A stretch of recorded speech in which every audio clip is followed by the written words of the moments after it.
Now, 5 years ago, former Oregon Duck Sabrina Ionescu ended her collegiate career as one of the greatest basketball players to ever grace the court. Now, 5 years later, she's returning to her roots along with Ionescu and Sabally for an exhibition with the New York Liberty. Brett Taylor joining us live from Matthew Knight Arena. And Brett, you spoke with both the former Ducks this morning.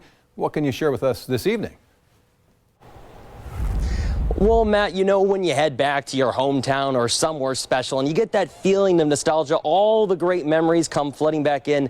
That's what it's been like for Sabrina Ionescu and Ionescu and Sabally to be back here in Eugene. The court here at Matthew Knight Arena, it may look a whole lot different than what it did back in 2020 and 2022 when these two graduated, but this is where it all began for these two former Ducks, each leaving their own mark in their own way here in this Eugene community and frankly the state as well.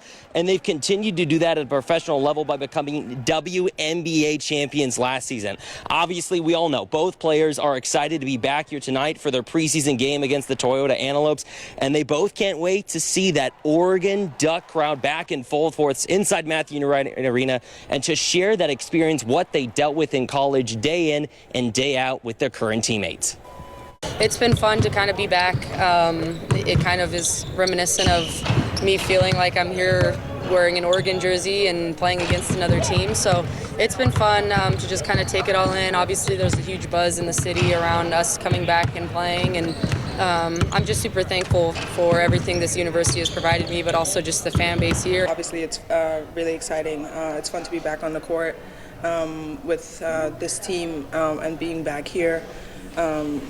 It feels like so long ago I played here, but it's only been like a couple of years. But yeah, I'm really excited. Talk about a full circle moment for Ionescu and Sabally, even though, like we just heard from her, it hasn't been that long as they get set for tip-off here in a little less than 3 hours, Matt. I would imagine that we're going to see a packed crowd here inside of Matthew Knight Arena. But for all of you watching at home, if you can't come out here and catch it, don't worry. We'll have you covered with the highlights and the post-game sound coming up later on at 11 o'clock tonight.